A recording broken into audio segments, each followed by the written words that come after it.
Hello, my name is Karen Hughes, and I am the Domestic Violence Clinical Services Coordinator for the Life Crisis Center, and I want to welcome you to Life Crisis Today.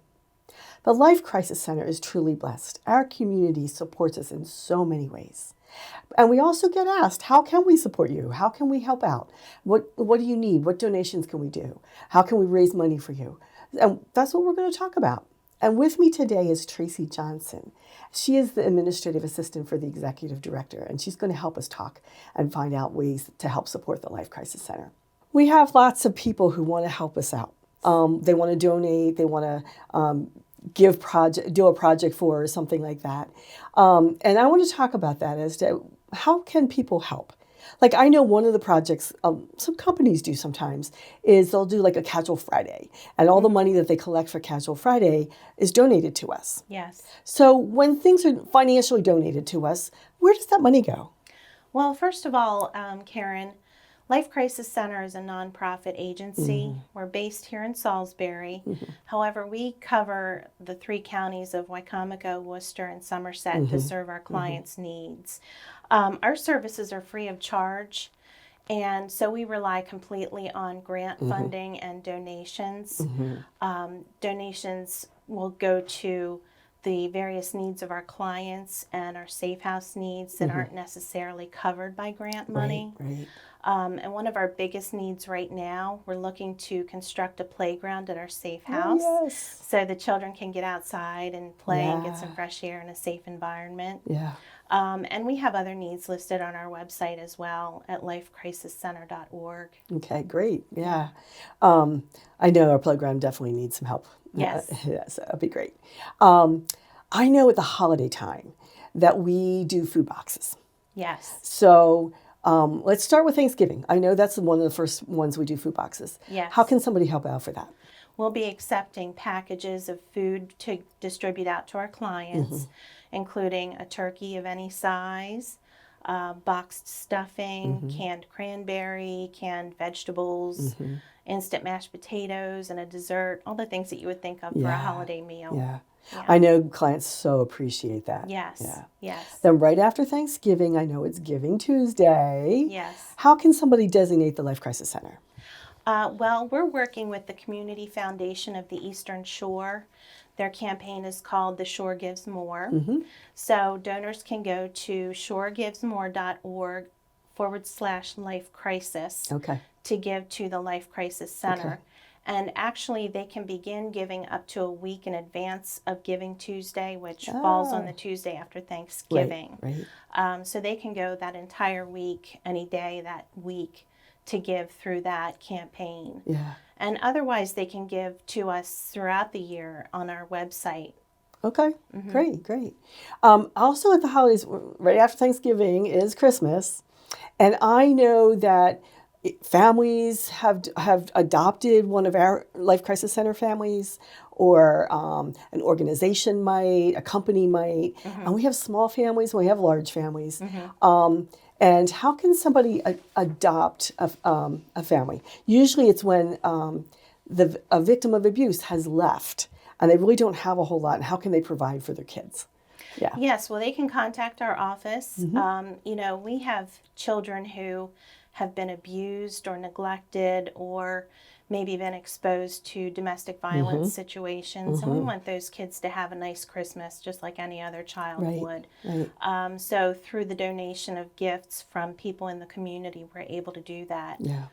And they really don't know the children's names. They just might get a first name of somebody, but that's right. It's usually the age and sex and sizes for the kids. Yeah. Also, food boxes at Christmas are needed too. Yes, that's right. We are partnering with the Holy Grove Christian School. They're collecting the food, and we'll be picking that up, but that's only part of the job. Then once we get the food, we need to have it sorted and packed into boxes so that we can distribute it to our clients. So we are looking for volunteers to help with that in December. Yeah, I have seen those boxes. There's lots of boxes. So there's lots of food that needs to be put in them. Yes. That's a real big help. Yeah. We also have fundraisers, and I know people help us in donating to the fundraiser because costs money to put the fundraiser together. So if we can get sponsors for that, whatever the fundraiser is, and then also a lot of times we do silent auctions. Yes. So if we have a fundraiser coming up, we have some in the fall, we have some in the spring. Yes. How can somebody, what are the fundraisers and how can they help? Well, we just finished up our Halloween fundraiser, and that was a big success thanks to our sponsors and our donors. And we have a couple of fundraisers coming up in the spring. We have our annual golf tournament. This year it'll be at Glen Riddle.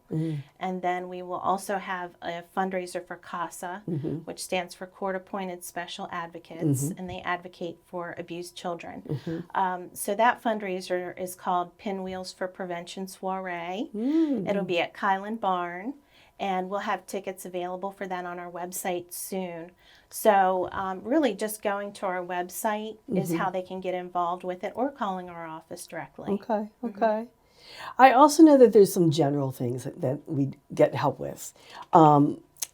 Like when a victim of abuse may be fleeing and all they have is the clothes on them, whatever they're wearing. And I also know sometimes they don't even have shoes on when they've had to try to flee.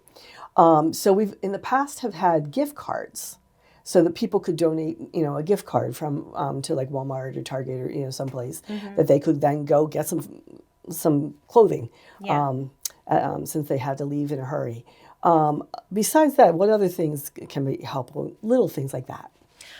Yes, definitely. We're always accepting gift cards or vouchers, maybe for Goodwill or Salvation Army. And as you said, sometimes the situation is such that the victim has to leave their environment before they even have time to collect their belongings or their necessities. So gift cards or the vouchers are good for that. Yeah.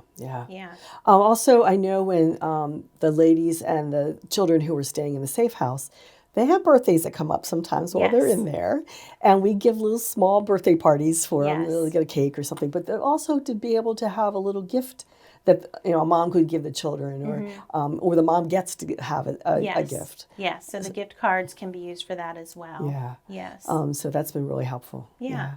Are there other opportunities? Yes, we have other giving opportunities coming up. Actually, one that's going on right now through the state of Maryland. It's called Maryland Charity Campaign, and it's for any state employee or state retiree can donate to Life Crisis through mcc.maryland.gov. And they can elect to do a payroll deduction. It can be a one-time or recurring, or they can just use their credit or debit card or electronic check. Either way, but it's a nice convenience to have that payroll deduction feature. And they have to be an employee of the state, yes, they have to be an employee retiree of the state. Yes, okay. And they can elect to donate directly to Life Crisis through that website. Nice. And the state is offering incentives like prizes and things like drawings for that. So yeah. Other opportunities. Yes, our annual appeal is coming up in December, so. We're looking forward to receiving donations for that. And we're always looking for volunteers for our domestic violence victims to advocate for them, and also for CASA to advocate for abused children. So anyone who might be interested in volunteering, again, they can contact our office directly. And they get training, and then you just don't training. say, "No, all right, things come help us out," and they go do it. No, they definitely get some training for that. Yes, they do. Yes. So anything else we forgot? Not that I can think of. I think that we covered pretty much everything. I know that we're a nonprofit. Yes. So any donations is tax deductible. Yes. So that's a good thing to remind people about. Yes, definitely. Yeah. So I want to thank you. This is great information. I know we get a lot, especially this time at the end of the year. People ask, "How can we help? How can we help? How can we donate?" And so it's always good to know how they can, as well as where it all goes. Yes. That we try to be good stewards of what we're given. Yes. We do. Well, thank you, Traci. Thank you. And I want to thank you for joining us. If you want to donate, please contact our office through the Life Crisis Center website. That's www.lifecrisiscenter.org. Our administrative office is 410-749-0632. or you can call the hotline. And that's also not just how to reach us, but also the hotline's there if you're having some problems. Or if you're looking for a resource. We are part of the 211 system. 211 is information and referral. We're part of the National Suicide Hotline, and that number is 988. You can also, as I said, reach out through the website. We are on Facebook. We're on Instagram. We have a couple other programs that I haven't mentioned yet. We do human trafficking. If someone is a victim of human trafficking, we have the regional navigator here for the Lower Eastern Shore, as well as you heard about the CASA program. So there's lots of ways. Please don't suffer, don't struggle. If you need help, we might be able to help you. And also if you want to donate, that's great, and we thank you for that. We also thank PAC 14 for allowing us to have this show. Thank you.